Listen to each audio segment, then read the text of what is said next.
하나님이 이르시되 우리의 형상을 따라 우리의 모양대로 우리가 사람을 만들고 그들로 바다의 물고기와 하늘의 새와 가축과 온 땅과 땅에 기는 모든 것을 다스리게 하자 하시고 하나님이 자기 형상 곧 하나님의 형상대로 사람을 창조하시되 남자와 여자를 창조하시고 거룩한 주의 날 예배 자리로 나오신 여러분 진심으로 환영합니다. 주께서 나를 회복시키시려고, 주께서 오늘 우리를 회복시키시려고 부르셨음을 기억하십시오. 말씀으로 하나님이 주시는 위로를 얻으시기를 기도하고 소망합니다.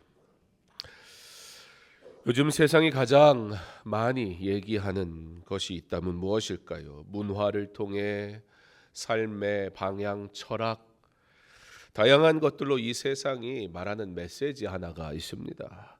바로 나 중심, 나를 통해 내가 하는 일. 세상은 자기 개발 열심히 해야 한다고 말합니다. 맞습니다. 개발해야지요. 게으를 수 없습니다. 그러나 문제는 이 시대는 그것이 너무 지나쳐서 문제입니다. 너 자신을 발견해라. 내가 원하는 대로 살아라. 정답은 내 안에 있다. 진리의 주체도 내가 되어져 버리는, 결국 내가 받아들여야 진리가 돼버리는, 내가 이해하는 순간 그때부터 진리가 되는 거예요. 복음도 말씀도 내가 이해하지 않으면 그때까지는 진리가 아닌 겁니다. 현대 사회 철학, 정치 철학가인 찰스 테일러 같은 학자는 현대 문화는 정체성을 내면으로 점점 이동시키는 흐름으로 발전하고 있다, 이렇게 이야기합니다. 이게 무슨 말일까요? 문화 자체가 나 중심으로 가도록 이끌고 있다, 그 얘기입니다. 문제는 이렇게 되는 문화는, 이렇게 되는 사회는 주관주의, 고립으로 흐르게 하는 위험이 도사리고 있다라는 겁니다. 즉 나라는 존재가 우선이 된 사회에서 사람들은 더 이상 하나님과 또 하나님이 허락하신 공동체 안에서의 삶보다는 내면으로 깊이 파고드는 흐름을 통해서 내 스스로 나를 발견하려고 한다는 겁니다. 뭐 이렇게 해서라도 평안을 누리고 이렇게 해서 우리가 우리의 갈 길을 알 수 있다면 뭐 그나마 다행일 텐데요. 사실 여러분, 나라는 것이 중심이 된 이 사회를 살아갈수록 나를 찾으라는 이 메시지가 온 세상에 모든 문화를 통해, 사회를 통해 주어지는 시대가 되면 될수록 나를 찾으라는 말이 많아질수록 오히려 우리는 더 불안해지고 더 외로워집니다. 여러분도 이런 경험하지 않으십니까? 내가 주인공이 되고 싶은 건 사실이에요. 내 생각이 반영되기를 원해요. 그런데요, 정작 진짜 내가 주인공이 되고 내 생각이 반영되면 그때부터는 감당이 안 돼요. 책임져야 되는 문제가 생기거든요. 뭐 타인에 대한 문제는 그렇다고 쳐요. 뭐 어차피 그 사람도 내 생각을 바꾸고 안 바꾸는 그 사람이 선택할 거니까. 사실 진짜 문제는 나예요. 내가 나를 책임질 수가 없단 말이에요. 내가 선택하고 나서 이거 어떻게 할 거예요? 자, 원하는 대로 선택을 했어요. 그 다음에 어떻게 하겠어요? 나라는 존재가 완전하고 나라는 생각한 이것이 옳아라고 생각한 그 길이 안전하지 않을 수 있다는 걸 너무나 잘 알거든요. 불안합니다. 내가 주인공이 될수록, 내 말과 내 생각이 반영될수록 오히려 이 책임의 문제, 그리고 어떤 일이 어떻게 벌어질지 몰라 감당할 수 없는, 이제 내가 나를 책임져야 되잖아요. 내가 말을 했으니까 불안은 더 찾아옵니다. 사실 이 세상은 수많은 사람들을 만나는 그런 세상입니다. 이전의 사회는 내 주변에 있는 사람들, 그 사람들이 사실 내 모든 것을 공유할 수 있는 전부였어요. 그런데 이제는 저 지구 반대편에 있는 사람과 오늘 당장 친구를 맺을 수 있고요. 그 사람의 삶의 이야기를 들여다볼 수 있고요. 나의 이야기를 그 사람들에게 얘기해 줄 수 있는 사실 너무 많은 사람을 만나서 피곤할 지경에 이를 정도로 대단한 네트워크 속에 우리는 살아갑니다. 그러니까 나는 외롭지 않아. 얼마든지 나와 함께하는 이 사람들과 나는 행복할 수 있어 라고 말하지만 사실 그 수많은 사람 속에 있어도 마음은 혼자 같고 SNS를 보고 나면 더 허전하고 결국 깊이 있는 관계로 맺어지지 않은 이 관계는 언제든지 끊어져 버리게 될 때 나라는 존재가 흔들리게 됩니다. 제가 작년 중반쯤에서인가 페이스북을 아예 탈퇴는 하진 않았고 더 이상 친구는 받진 않고 그리고 제가 활동도 하진 않습니다. 뭐 게시물이나 이런 것들을 전혀 올리거나 그러질 않아요. 제 삶의 이야기를 세상에 보여주는 것이 사실 뭐 거기다가 제가 제 욕을 쓰겠습니까? 제 민낯을 공개하겠습니까? 그런 거 아니잖아요. 그런 사람 아무도 없잖아요. 여기다가 나는 나쁜 놈입니다. 뭐 이렇게 SNS에 올리는 사람은 없잖아요. 결국 포장된 나를 열심히 올리는 그 삶이 자칫하면 더 포장하지 않으면 안 될 것 같은 강박에 살아가게 만드는 이 시대 앞에 또 내게 은혜로 주어진 하나님이 내게 허락하신 것들이 은혜로 고백되어지기보단 결국 나를 드러내고 나를 자랑하는 도구로 왜곡되고 활용되는 그 삶 속에서 이것이 과연 복음과 관계가 있을까? 내가 주의 일을 어떻게 했다는 것이 내가 그것을 올리고 나누는 것이 크게 하나님 나라 확장에 도움이 될까? 물론 저는 개인적으로 올리는 얘기는 대부분 저희 아이들에 대한 저희 가족에 대한 것들이었습니다. 그저 저희가 친분이 있다고 생각하는 분들에게 제 삶을 그냥 나누는 그런 이야기였으니까. 그러나 그런 것조차도 사람과의 관계가 거기에 좋아요가 눌리지 않으면 나는 나름 내 이야기를 한 건데 관심을 안 가져요. 옛날에는 초창기에 SNS 만들었을 때는요, 의무감을 가지고 사람들이 다 좋아요 막 읽지도 않고 좋아요만 축축축축축축. 여러분도 경험 있으시죠? 왜냐면 저 사람이 내가 안 누르면 저 사람도 안 누를 거 같고. 근데 요즘은요, 이 SNS도 고퀄리티가 돼가지고 웬만큼 감동을 주지 않으면 요즘 사람들이 이거 좋아요 안 눌러줘요. 나의 글에 반응하지 않는 세상에 나는 고립됐나? 좌절하기 시작합니다. 실제로 그 좋아요가 눌리지 않아서 자살하는 사람들도 있잖아요. 나는 버림받았구나. 수많은 사람과의 관계, 수많은 사람과의 소통이 가능한 시대를 살아가는 우리는 정작 가장 홀로 된 삶을 살아갑니다. 오늘 하나님은 창세기 1장의 첫 창조의 자리에서 나가 아닌 우리라는 정체성을 통해 우리를 창조하셨다라고 말씀해 주십니다.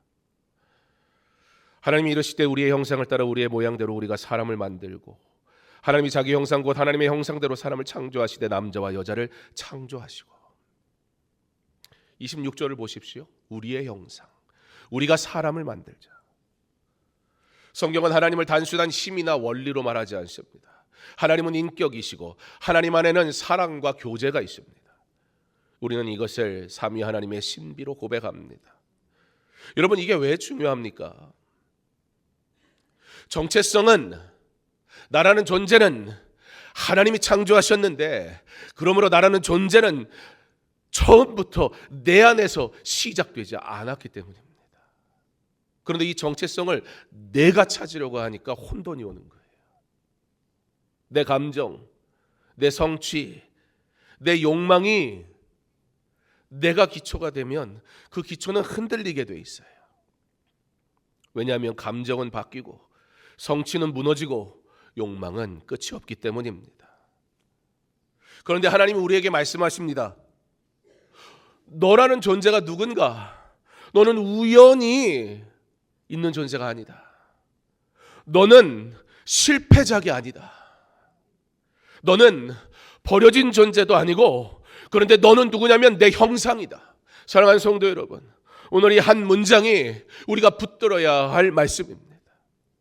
오늘 설교가 다 기억 안 나도 괜찮습니다. 그러나 이거 한 가지만은 기억하고 갔으면 좋겠습니다.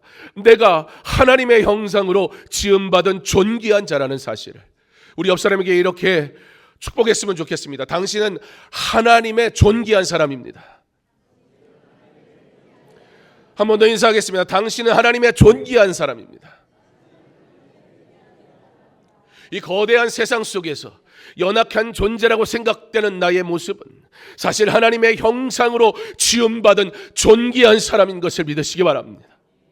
교회는 여러분을 성적표로 평가하지 않습니다. 교회는 여러분을 과거를 가지고 낙인 찍지도 않습니다. 교회는 여러분을 될 사람 안 될 사람으로 나누지도 않습니다. 교회는 먼저 여러분을 이렇게 부릅니다. 하나님의 형상, 하나님이 지으신 존귀한 존재.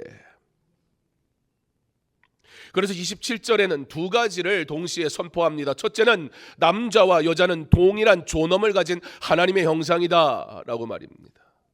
하나님의 형상대로 남자와 여자를 창조하시고, 우리가 성경을 읽어보면 아무래도 남자가 강조되는 것을 보게 됩니다. 성경적인 이유가 있습니다. 신학적인. 두 번째로는 시대적인 배경이 있습니다. 세 번째로는 언어적인 이유가 있습니다. 하나님이 남자를 창조하시고 주신 명령이 있습니다. 그것에 따라 남자가 부각되는 경우가 있습니다. 그러나 그것만은 다는 아닙니다. 시대적인 배경이 있습니다. 여성이 전혀 사회적인 역할을 할 수 없는 시대 속에서, 오히려 그 시대 배경 속에서 성경은 그 시대의 문화보다 오히려 여성을 드러냈고 여성을 통해 하나님이 일하시는 것을 볼 수 있습니다. 세 번째는 언어적인 측면입니다. 성경은 지금 시대에도 그런 언어들이 있어요. 이태리어 같은, 헬라어 같은, 그리스어 같은 언어들은 남성형과 여성형으로 구별되게 되어 있습니다. 우리나라 말들은 그렇지 않죠. 그래서 그 단어가 어미가 어떻게 바뀌냐에 따라 이것은 남성을 가르치고 이것은 여성을 가르쳐요. 그런데 여성을 얘기하거나 남성을 얘기할 때 사용하지만 여성과 남성을 전체를 얘기할 때는 보편적으로 남성형으로 씁니다. 그렇기 때문에 모든 문장을 반드시 남성만을 지칭하고 있다 이렇게 보기는 어렵습니다. 전체 문맥을 보고 지금 남성과 여성을 전체를 얘기하고 있는 것인지 남성을 얘기하고 있는 것인지 구별할 수 있어야 합니다.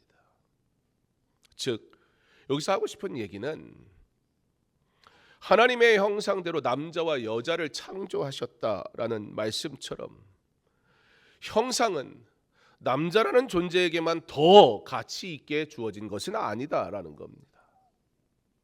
둘 다 우리 모두는, 하나님의 자녀된 우리 모두는 하나님 앞에서 완전한 존귀를 갖는 자가 된 것입니다.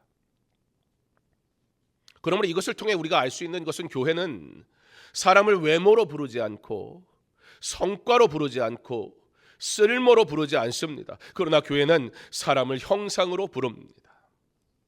우리 예루살렘 찬양대의 찬양대원이 되려면 어떤 기준을 가지고 있어야 합니까? 우리 찬양대 대장 집사님, 여기 찬양대 들어오려면 어떻게 해야 돼요? 간식을 많이 사야 되나요? 그건 아니죠. 잘생겨야 되나요? 뭐 이렇게 여러분 면면을 보면 그것도 하나 중에 있는 것 같긴 한데, 그런데 여러분 여기에서 조금 목소리가 예쁘지 않다 해서, 조금 박치라고 해서, 조금 음정이 플랫되고 샵이 되고 불안정하다고 해서 잘린 사람 있습니까? 그러나 세상의 합창단은 그러면 잘려요. 왜요? 세상은 기능으로 사람을 평가하기 때문입니다. 그러나 교회는 하나님의 형상으로 평가합니다.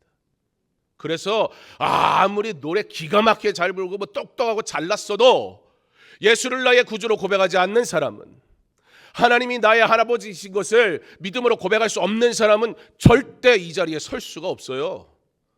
허락되지가 않아요. 그게 바로 교회와 세상의 차이입니다. 가정에서, 교회에서, 직장에서 여러분은 사람을 어떻게 부릅니까? 어떤 사람을 보면 쟤는 늘 저래. 저 사람 너무 피곤해. 그분은 답이 없어. 꼭 부정적인 표현이 아니더라도 저 사람은 능력 있어. 저 사람은 재력이 있어. 저 사람은 인맥 하나는 끝내줘. 여러분, 이게 우리가 살아가면서 하는 언어잖아요. 여러분들이 누군가를 소개하고 누군가에 대해서 이야기하고 누군가에 대해서 표현할 때 여러분이 쓰고 있는 언어잖아요. 여기에 문제가 있습니까? 일반적인 대화 속에서 문제가 없을 수 있어요. 이거 굉장히 중요한 정보예요. 그렇지 않습니까?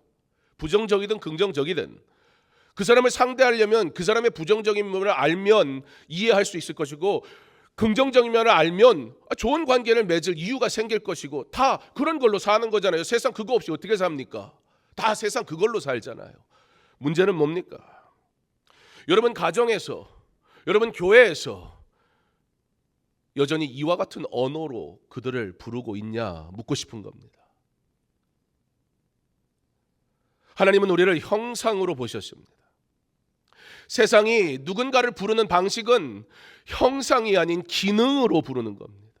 그 사람의 능력을 가치로 여겨 부르고 있습니다. 그러니까 그 능력이 나와 필요가 없거나 그 능력이 나와 부딪히거나 그 능력이 내가 보기에 하찮아 보이면 우리는 가차없이 그 관계를 깨버립니다. 얼마든지 가능합니다. 비판할 수도 있습니다. 정죄할 수도 있습니다. 우러러볼 수도 있습니다. 주눅들 수도 있습니다. 그러나 하나님은 우리를 형상으로 보십니다. 그러므로 우리도 서로를 형상으로 대해야 합니다. 우리 다시 한번 옆 사람을 축복하겠습니다. 당신은 하나님의 형상으로 지음받은 존귀한 자입니다. 여러분 이거 한 가지 꼭 기억하고 돌아가시면 좋겠습니다. 이제 이 교회에 나오는 순간, 이 교회에 함께 신앙생활하는 성도들과 전화를 하든 문자를 보내든 어떤 대화를 하든 그를 누구로 보자? 형상으로 보자. 누구로 보자고요? 형상으로 보자. 하나님의 형상으로 말입니다. 그 사람을 기능으로 쳐다보니까 하찮은 거예요. 우스운 거예요. 미운 거예요. 시기하는 거예요. 꼴 보기 싫은 거예요.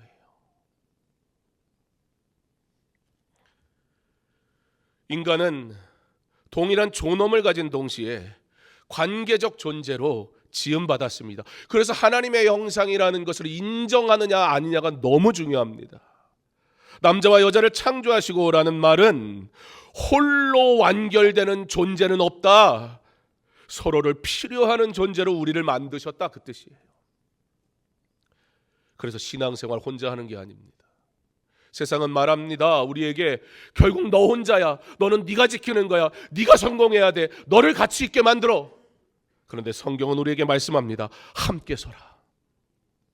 죄는 우리를 나라는 섬으로 고립시켜 버립니다. 마틴 루터가 죄를 설명하면서 인간을 자기 자신 안으로 구부러진 존재, 뭐든지 다 어떻게 해석한다? 내 중심으로 해석한다. 이게 뭐다? 종교개혁자 루터는 죄다 그렇게 얘기했어요. 죄성을 가진 인생은 다 자기 중심으로 구부러진다. 죄는 우리의 방향을 하나님과 이웃을 향하도록 창조된 모습으로부터 왜곡되게 만들어버렸습니다. 그래서 죄의 열매는 종종 고립입니다. 관계가 깨져버리는 거예요. 여러분, 교회 안에서 관계가 어떻습니까? 내가 좋아하는 사람하고만 잘 지냅니까? 내 말 들어주는 사람하고만 교제합니까? 이 교회에서 여러분들은 누구를 만나고 있습니까? 어떤 사람을 만나고 있습니까? 어떻게 교제하고 있습니까? 죄의 열매는 고립이고, 이러한 경우는 관계가 깨지고 마음이 다치고 결국 나 혼자 고립된 다음에 내 삶을 내가 책임질 수가 없잖아요. 계속 불안한 거예요. 26절에 다스리게 하자. 이 사람을 만들고는 다스리게 하자 그러세요. 여러분, 다스림은 뭐예요? 세상의 다스림은 지배입니다. 지배는 어떻게 해요? 결국은 무력과 폭력입니다. 그러나 하나님의 다스림, 하나님의 통치는 어떤 것입니까? 돌봄입니다. 그러므로 하나님의 형상대로 지음받았다라는 그 말씀 안에는 돌봄이라는, 함께 돌보고 함께 세워간다는 사명의식이 담겨져 있는 겁니다. 그러므로 이 사명을 갖게 되면 하나님의 형상으로 나의 자녀를, 나의 아내를, 나의 남편을, 교회를, 성도를, 이웃을, 직장의 동료를 바라보기 시작하면 가정에서는 내가 주장하는 자가 아니라 함께 살리는 책임을, 교회에서는 내가 높아지고 자리 경쟁하는 자리가 아니라 서로를 세워주려 하는 섬김을, 그리고 세상에서는 누가 나에게 유익할까, 이용 가치 있는 사람을 찾으며 사는 것이 아니라 누구를 도울까, 보호와 하나님의 선하심을 이루는 삶을 살아가게 됩니다. 어떻게 할 때? 나로 만나게 하는 그 사람을 하나님의 형상으로 볼 때, 내 아내를, 내 남편을, 내 자녀를, 내 부모를 하나님의 형상으로 볼 때, 그때 놀라운 일들이 시작되는 거예요. 교회는 규칙을 더 잘 지키게 하려고 부르는 것이 아닙니다. 교회는 여러분이 하나님의 형상을 닮은 삶을 살도록 부르신 곳입니다. 결국 관계가 회복되지 않으면 뭘 해도 무너집니다. 관계가 회복되지 않은 사람은 어떤 수고와 열심을 해도 공동체만 깨지는 게 아니고 결국 내가 다 갈기갈기 찢어져 버려요. 자, 문제는 뭡니까? 이 관계, 함께함을 통해 살아가도록 우리를 지으셨다는 이 문제가 너무나 중요하고 너무나 좋은데, 사실 그렇지만 동시에 여러분, 이 관계가 또 어떤 거예요? 가장 뼈 아프고 끔찍한 일이기도 해요. 목사님, 관계가 중요한 거 알겠는데 근데 이 관계가 너무 아파요. 그럼 사람 때문에 너무 아프지 않습니까? 사람 때문에 막 마음이 찢어지고 괴롭지 않습니까? 사실 우리가 말하는 모든 문제 다 갖다 놔도 결국 이 사람 문제 때문에 무너지지, 다른 것 때문에 무너지지 않아요, 쉽게. 맞습니다. 관계는 가장 아름답지만 동시에 가장 깊이 상처를 주는 자리이기도 합니다. 왜 그렇습니까? 죄는 하나님과 우리 사이를 끊어버렸기 때문입니다. 그 결과로 사람과 사람의 사이도 끊어져 버렸습니다. 그래서 사람들이 만남이 관계잖아요. 근데 그 관계를 하면 어떻게 합니까? 내가 이겨야 돼요. 내 주장이 이겨야 돼요. 내 뜻대로 돼야 돼요.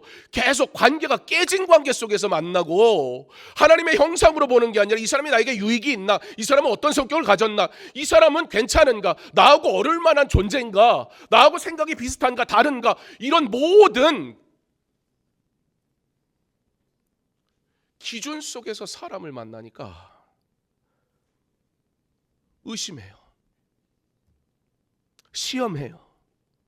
살 떠봐요. 어떻게 하나. 언제든지 손절할 수 있게 준비해요.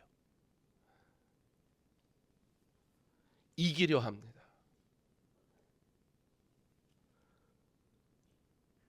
근데 이렇게만 하진 않고 이런 부류의 사람들도 있어요. 도망가는 사람. 차라리 만나질 말자. 모른 채 하자. 상종을 하지 말자. 결국 이기는 사람이나 도망가는 사람이나 결국 혼자 고립되게 되는 거예요.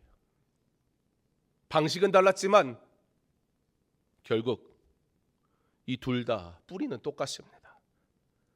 왜 이런 일들이 생길까요?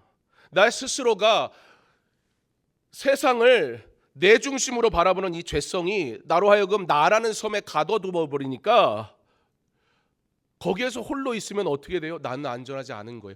늘 긴장감 속에 있어야 되는 거예요. 내가 살아남기 위해서 모든 걸 내가 다 해야 돼요. 잠시도 깊은 잠에 들 수가 없어요. 내가 나를 지키지 않으면 나는 무너진다는 공포 속에 살아갑니다. 그런데 오늘 하나님은 우리에게 말씀합니다. 너의 그 상처와 아픔을 그냥 두지 말라고. 하나님 우리에게 말씀하십니다. 너 혼자가 아니라고. 내가 너의 상처를 안다. 그리고 내가 너를 다시 만나기 원한다. 그리고 그 만남의 길이 어디 있습니까? 바로 예수 그리스도입니다. 우리가 잃어버린 하나님의 형상, 죄로 흐려지고 찢어진 형상, 관계 속에서 무너진 형상을 예수 그리스도께서 완전하게 보여주셨습니다. 예수님을 생각해 보세요. 하나님과의 관계는 아버지를 사랑하며 순종하심이었고, 사람과의 관계는 죄인과 약한 자를 품으심이었으며, 공동체의 관계는 제자들의 발을 씻겨주심이었고, 원수와의 관계는 십자가 지심으로 용서하심이었습니다. 결정적으로 예수님은 십자가에서 하나님과 우리 사이를 화목하게 하셔서 그 화목으로 회복된 우리를 통해 우리와 우리의 사이도 회복되게 하신 줄 믿습니다. 여러분, 강서중앙교회에서 행복하시기 바랍니다. 이곳에서 회복하시기 바랍니다. 이곳에서 하나님의 형상을 가진 자들의 축복의 이야기를 들으며 살아가시기를 부탁을 드립니다. 복음은 그와 같은 능력이 있습니다. 단순히 우리가 천국 가구나, 천국 티켓만 얻어낸 게 아니라 그 천국 티켓을 얻은 자들은, 구원받은 성도는 하나님의 형상을 따라 지음받는 존재로 깨진 관계의 뿌리를 고치는 능력을 가진 자가 된 줄 믿으시기 바랍니다. 우리는 그들을 누구라 하냐? 거룩한 성도라 부릅니다.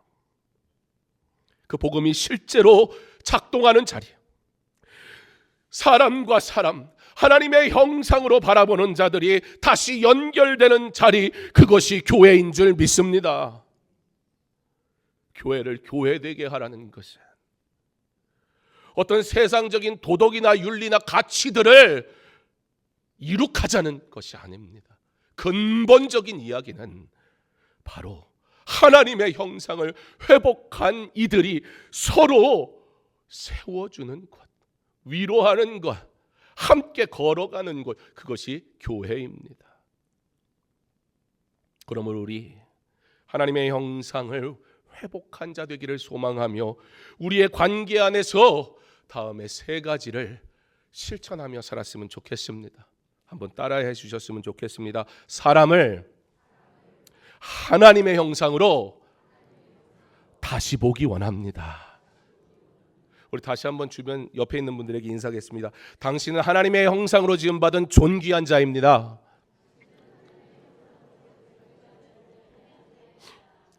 그리고 요거 또 따라해 주세요. 진짜입니다. 안 믿을 것 같으니까. 여태까지 내가 한 게 있잖아요. 예? 우리 서로 간에 한 게 있어가지고 이거 믿업지가 않아.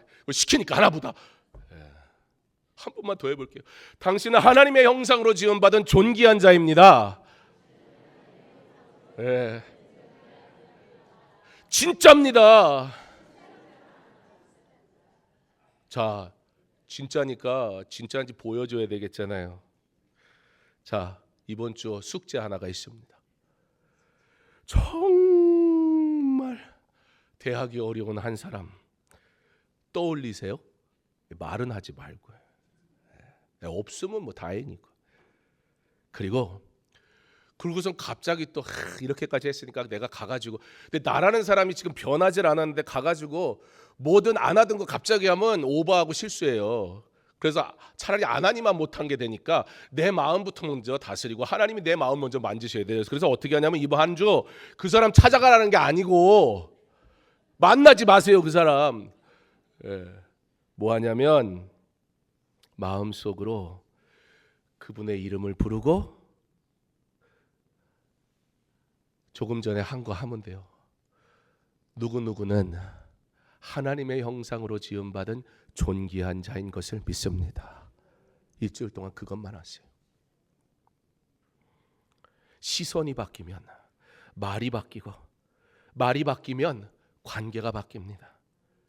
놀랍게도 그 사람과의 관계가 회복되기 위해서 한 건데 내가 회복되는 것을 경험하게 될 줄 믿습니다. 둘째는 돕는 배필. 한번 따라해 보세요. 돕는 배필.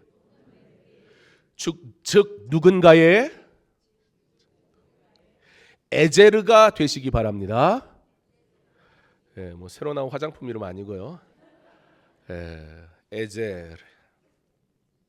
하나님은 사람이 혼자 사는 게 좋지 않다 하셔서 서로를 세우는 동반자를 이제 결혼하려고 준비한 예비 신랑 신부도 왔는데 두 사람이 존귀한 자로 서로 존중하는 자가 돼야지 누가 하나 위에 있으면 그때부터는 끝장나는 거예요. 뭐 예를 들면 제가 늘 하는 얘기지만 제가 애를 5을 키우면서 첫 애를 목욕을 시켜봤더니 이건 여자가 할 일이 아니더라고요. 남자한테 괜히 근육을 더 주셨겠어요? 남자가 괜히 뼈가 더 굵겠어요? 네 뼈가 굵으면 굵은 뼈가 일해야지 누가 일을 합니까? 저희 아내는 진짜 정말 목욕시킬 사람이 없을 때만 10번도 안 했다니까요. 진짜로. 상상도 안 가시죠? 제가 다 목욕시켰어요. 그래서 여기가 시큰시큰 아파요. 5명을 애를 목욕시켜서, 물론 저희 아내도 바빠요. 제가 목욕시켜 밖에 내놓으면 저희 아내는 시켜가지고 옷 입히고 막 정신이 없어요. 5명 시키고 나면 막 허리가 막 끊어질 것 같아요. 돕는다는 건 그런 거예요. 누군가의 밑에 들어가는 그러한 부하가 아니라 내가 가진 것으로 나와 함께하는 사람에게 내가 있는 것으로 막 주는 거. 동반자라는 의미의 돕는 배필, 히브리어로 에제르라고 합니다. 직역하면 돕는 자, 도움, 지원 그런 뜻이에요. 그런데 성경에서 이 도움은 내가 부리는 사람, 그런 보조 역할을 하는 사람이 아니라 구원, 보호, 지원, 이런 강력한 의미를 담고 있습니다. 이번 주 누군가에게 안부 문자 한 총, 먼저 인사하기, 용서의 말 한마디, 기도해 주겠다는 약속과 같은 작은 에제르, 섬김이 있는 저와 여러분의 삶이 되길 간절히 소망합니다. 교회는 거창한 프로그램 하는 게 아니에요. 한 방에 그걸 만회하려고 그러니까 계속 용서를 구하고 그 사람을 사랑할 기회를 놓쳐버리는, 그러니까 멋쩍어져서 못해요 나중에. 셋째, 따라하겠습니다. 교회 안에서 우리로 살아가기 원합니다. 예배드리고 그냥 집에 가지 마세요. 예? 식사하고 가시고 교제하고 가시고 사랑과 나눔과 섬김이 있는 작은 것이라도 하고 가셨으면 좋겠습니다. 오늘 예배 끝나고 나서 따뜻하게 인사하세요. 처음엔 어색할 겁니다.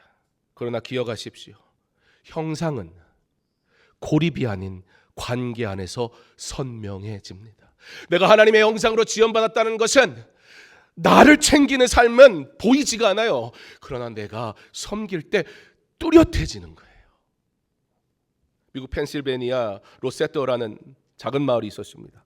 이탈리아계 이민자들이 모여 사는 공동체입니다. 1960년대 초 그 지역의 의사가 이 마을이 이상한 거예요. 심장마비로 죽는 사람이 다른 지역에 비해 현저하게 낮아요. 여러분, 심장이요, 아프면 반응해요. 제가 언젠가 아무것도 안 했는데 그냥 목양실 의자에 앉아 있는데 여기에 심장이 있다는 걸 확인이나 시켜주는 것 마냥 심장이 막 팍팍팍팍 뛰는데 좀 이상해요. 그래서 이걸 재봤더니 막 1분에 90번, 100번이 뛰는 거예요. 그건 막 달리기 했을 때 그렇게 돼야 되잖아요. 제가 이러다 죽겠구나 그런 생각이 들더라고요. 아프면 심장이 막 뛰어요.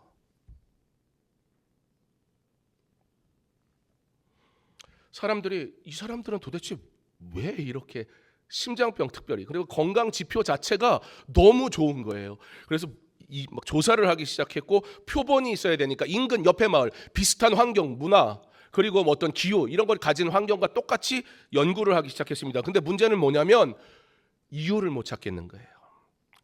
특별히 건강한 음식을 먹냐, 운동을 엄청 많이 하냐, 그런 것도 아니거든요. 그러다가 이건 이유가 없는데, 그리고 다 제하고 나서 딱 하나가 남았어요. 그게 뭐냐면 이 공동체가, 이탈리아 사람들이 또 그런 문화가 좀 있잖아요.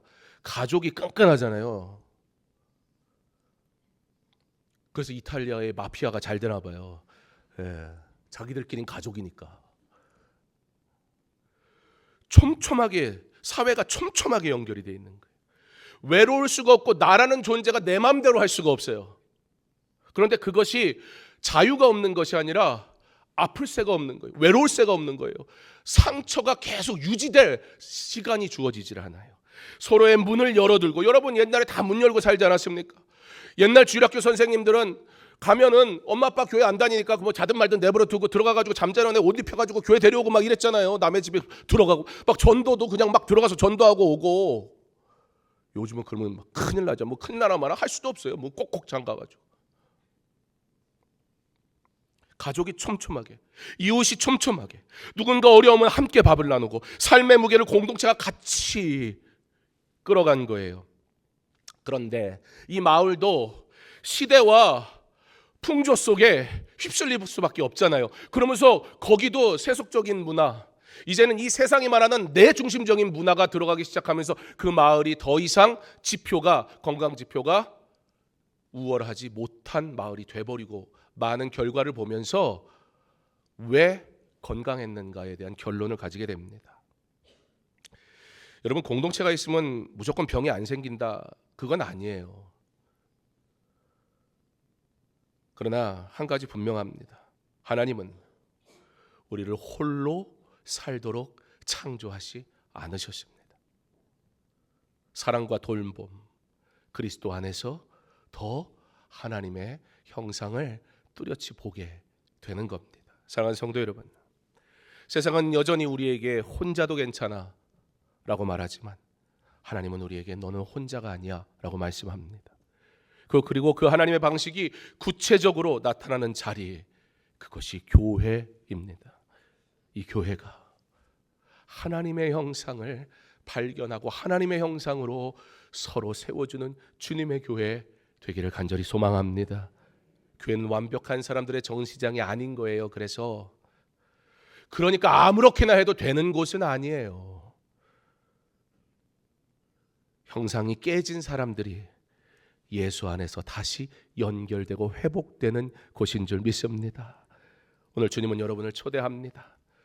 너의 외로움을 혼자 견디지 말라고, 너의 상처를 혼자 삼키지 말라고, 내 몸된 공동체 안으로 들어오라고, 내가 너를 다시 회복시키겠다고. 이 교회는 평가받는 자리가 아닙니다. 그러나 살아나는 자리인 곳임을 믿으시기 바랍니다. 혼자 버티는 것이 아닙니다. 함께 서는 곳인 줄 믿으시기 바랍니다. 오늘 하나님이 여러분에게 다시 이름을 불러주십니다. 기능이 아닌 너는 내 형상이다. 너는 우리 안에서 다시 회복될 것이다. 세상에 나라는 섬에 갇혀 지쳐 쓰러진 우리를 예배의 자리로, 하나님 앞에 올려드리는 거룩한 예배의 자리로 불러주신 하나님께서 우리의 정체성이 감정과 성취가 아니라, 내 중심이 아니라 하나님의 형상임을 고백하게 하심으로 예수 그리스도 안에서 깨어진 관계가 치유되게 하시고 공동체 안에서 우리로 살아가게 하심으로 다시 일어서게 하시고 다시 회복되게 하시고 이 안에서 하나님이 주시는 만족과 기쁨을 온전히 누리며 살아가게 하시는 은혜를 더하여 주시기를 주님의 이름으로 축원합니다.